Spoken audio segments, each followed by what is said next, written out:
शास्त्र पुराण और भारतीय संस्कृति सनातन के परंपरा के जो विपरीत बोलता है वो विद्वान हो नहीं सकता, और वो सनातन धर्म का किसी भी प्रकार से अच्छा सोच ही नहीं सकता।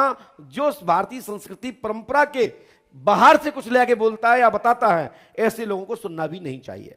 यदि पुराण शास्त्र वेद आदि उपनिषद से कोई बात कर रहा है, कुछ बोल रहा है, उस पर भी विचार करें।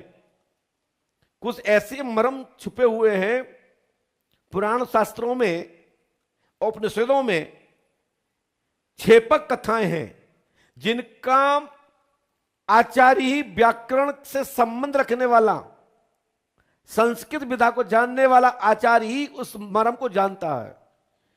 तो जो गुरुकुल से निकले हुए आचार्य हैं, गुरुमुख से जिन्होंने कथा को अध्ययन किया है, और कितना बोल सकते हैं, कितना नहीं बोल सकते। कई बार पुराणों को कभी भी मंच से पूर्णतः नहीं उच्चारण किया जाता है।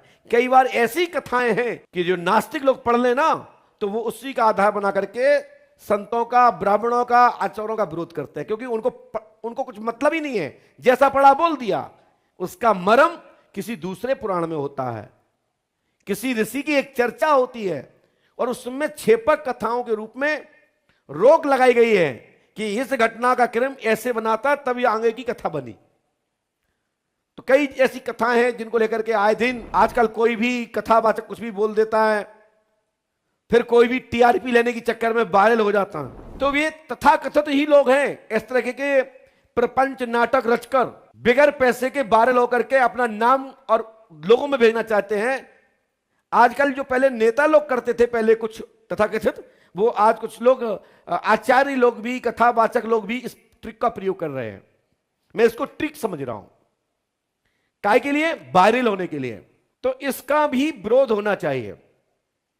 और अच्छे आचारों से निवेदन प्रार्थना हमारी कई बार रही और करता रहता हूं कि मैं तो कथा, मैंने गुरु अध्ययन तो किया नहीं, गुरुमुख से मैंने कथा सुनी नहीं, कथा का मैं विशेषज्ञ भी नहीं हूं, लेकिन शास्त्र पुराणों की मर्यादा रखे। और आपसे सभी लोग यही आशा करते हैं और हम भी यही करते हैं कि शास्त्रों की मर्यादा रहे, आचार की मर्यादा रहे। अभी इतने कितने टेलीविजन के माध्यम से, यूट्यूब के माध्यम से देखने को मिल रहा, व्यास गद्दी पर श्रीमद् भागवत कथा के मंच से कथा व्यास आचार नच रहा है। व्यास गद्दी पे ये तो कुछ कर ही नहीं सकते। अरे यहां तक कि धड़ाके देकर के हंस नहीं सकता। व्यास गद्दी की वो मर्यादा है, लेकिन अब लोग डांस कर रहे हैं, वो भी व्यास गद्दी पर बैठ के नहीं, नीचे तो झूम सकते हैं, लेकिन व्यास गद्दी की मर्यादा है। इसी बात को लेकर के उठने ही की तो बात थी कि महाराज ब्राह्मण शिरोमणि, ऋषियों के शिरोमणि महाराज सूत जी का भी बलराम जी ने वध कर दिया था। जब ऋषियों ने, संतों ने जब बात बताई शेषनाग जी अतृप्त स्वयं बलराम जी को, तो उनको भी ब्रह्म हत्या का प्रायश्चित करना पड़ा। मात्र उठने की तो बात थी, उठ के तो कहना था कि आइए साहब बैठिए, आप उस पर डांस कर रहे हो, ये गलत है। इस पर विद्युत समाज को, काशी परिषद को मैं निवेदन करता हूं, इस प्रकार के आचारों पर अंकुश लगना चाहिए। और प्रमाणिक रूप से व्यास गद्दी पे बैठने के पहले यह जरूर पूछना चाहिए कि कथा आपने किसके मुख से सुनी है, कौन आपके गुरु हैं।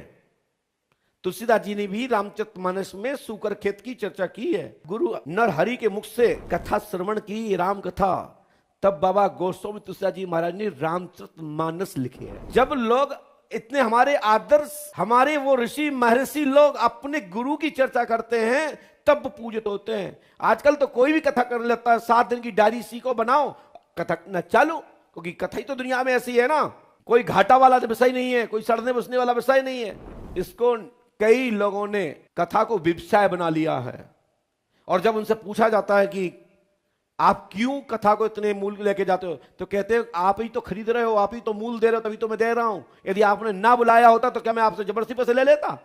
ऐसे कह करके जवाब देके निकल जाते हैं और तुमको दिखा देते हैं ठेंगा, और कहते हैं मेरे पागल पागल बने रहो और अंट कथा सुनते रहो, जिनको ईबीसीडी का ज्ञान नहीं है,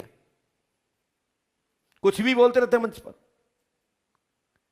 तो इस समय हमारा सनातन धर्म बहुत खतरे में है, हमारी भारतीय संस्कृति बहुत खतरे में है, और बाहर के लोगों से टकराया जा सकता है, लड़ा जा सकता है।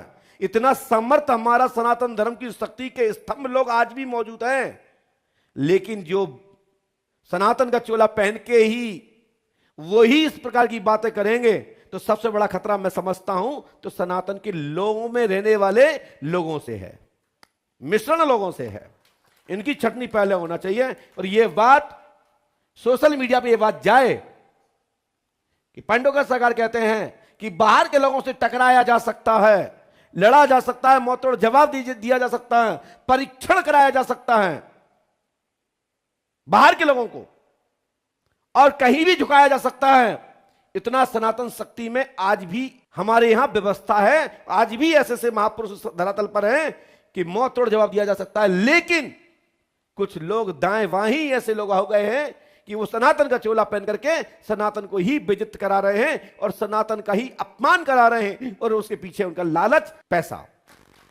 क्योंकि सनातन ही तो एक ऐसा है जो सबको लेके चलता है। आप लोगों से मैं कहना चाहता हूं, बार बार कहना चाहता हूं, आप कई कथाओं में जाते हो, बड़ी भीड़ लेके जाते हो और इतने नशे में मग्न हो जाते हो कि मर जाते हो, कुचर जाते हो, बच्चे छूट जाते हैं, क्या नहीं हो जाता है। इतने भी आप भेड़ चाल मत चलो। आज भी कई जगह देखते हैं भेड़ चाल चलते हैं लोग। पूछो कथा में क्या हुआ, अरे क्या बताएं, भीड़ इतनी थी, कथा करने वाला ही कथा भूल गया, सबको कुछ इतना हो गया कि सुन ही नहीं पा रहे थे, भीड़ बहुत थी, पंडाल ही नहीं घुस पाए। हमारा कहने का मतलब है कथा सुननी है तो आज भी हमारे ग्राम स्तरों पर अच्छे ब्राह्मण हैं, अच्छे संत हैं, अच्छे विद्वान हैं, उनको बुलाइए। एक मंदिर में, मंदिर के कैंपस में 100, 200, 500 लोग बैठ करके आनंद पूर्वक कथा सुनिए, उसका लाभ मिलेगा, ना कि भेड़ चाल में मिलेगा। हमारे यहां पहले ऐसा ही होता था, चौपालों पर कथा होती थी। हम जब छोटे थे तो हमारे यहां इसी ग्राम पंडोखर में 2-3 जगह ऐसी थी कि रात्रि में, जब ये बरसात का टाइम चल रहा है, महाभारत बचता था। और अभी गुरु पूर्णिमा से के अवसर पर रामचरितमानस का पाठ चालू हो जाएगा, मास प्राण चालू हो जाएंगे, नमा प्राण चालू हो जाएगा, ये हमारे यहां चलता आया है। और रात में यदि कोई विद्वान आया तो रात्रि में वहीं किसी एक चौराहे पर ग्राम के लोग जुड़ जाते थे और वो 2 घंटे सत्संग करते थे। और सत्संग में प्रवचन के साथ साथ जिज्ञासा को भी पूरी करते थे। जिज्ञासा क्या, यदि किसी के मन में कोई डाउट है तो वो आपकी डाउट को खत्म करते थे। ऐसे हमारे इसी ग्राम पंडोखर में होता आया और छत्तीसगढ़ में आज भी ऐसा हो रहा है। हम छत्तीसगढ़ की भूमि से काफी खूब जाते आते रहते हैं। छत्तीसगढ़ के क्षेत्र में, वनवासी क्षेत्र में खूब भैया ऐसा देखते हैं, कई गांवों में कथाएं होती हैं, चौपाल पे ही होती है, इसके मानस मंच बने हुए गांव गांव, रामलीला मंच के नाम से मंच बनी हुई है। लेकिन अब तो कुछ नहीं, होड़ है, किसके पास कैसी भीड़ है, कथा चाहे हो ना हो। शुद्ध से तो हनुमान चालीसा नहीं बोल पाते।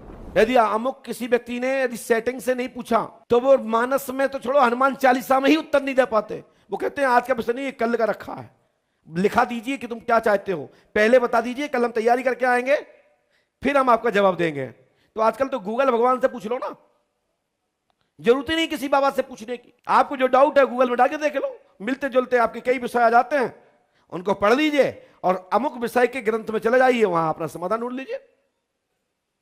क्या पूछने की जरूरत है।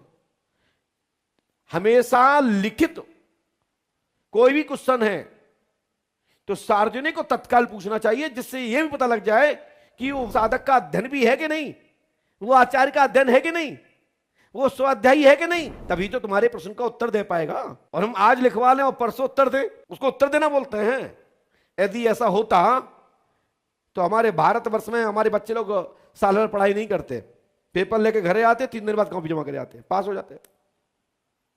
क्या बात है। ऐसे लोगों की भी लोग ज्यादा उनको बाबा गुरुजी मानते हैं। ऐसे कई ऐसे कथावाचक आ गए हैं, भगवानी मालिक है, ईश्वर अपनी पराशक्ति के माध्यम से अपनी रखाए हुए हैं। नहीं तो ये बाबा तो 2 रुपया किलो में अपनी विद्या बेच देते हैं। अब इस बात को बुरा लगेगा, ये ट्रायल मीडिया में जाएगा जो मैं बोल रहा हूं कि 2 रुपया किलो बेच देते हैं, तो बेच ही रहे हैं, 12 लाख रुपया में बेच रहे हैं। कथा जीरो, कहीं का इतिहास कहीं भी घुसेड़ देते हैं। इस विषय पे भी आगे हम चर्चा करेंगे। इसलिए आप लोग जो सुन के आते हो तो उसको जरूर आप घर पर आकर के अमुक ग्रंथों का यदि आपको अधिकार दिया गया हो, नहीं दिया गया हो तो आपके कुल गुरु हो, कुल पुरोहित हो, आपके अड़ोस पड़ोस में कोई विद्वान आचार्य रहता हो तो उनसे भी निवेदन करके पूछ लेंगे तो पारदर्शिता आ जाएगी। तो आपके मन में नेगेटिविटी नहीं आएगी। कई लोग जैसा सुन लेते हैं उसे ही मान लेते हैं और वही अपने जीवन में उतारने लगते हैं, उसका कई बार खामियाना भी भोगना पड़ता है। और कई बार जब अच्छे से बताया गया है तो उसका लाभ भी मिलता है, आनंद भी मिलता है, उसके उनके घरों में परिवारों में खूब जय जय होती दिखती है, सही से समझ जाते हैं तो।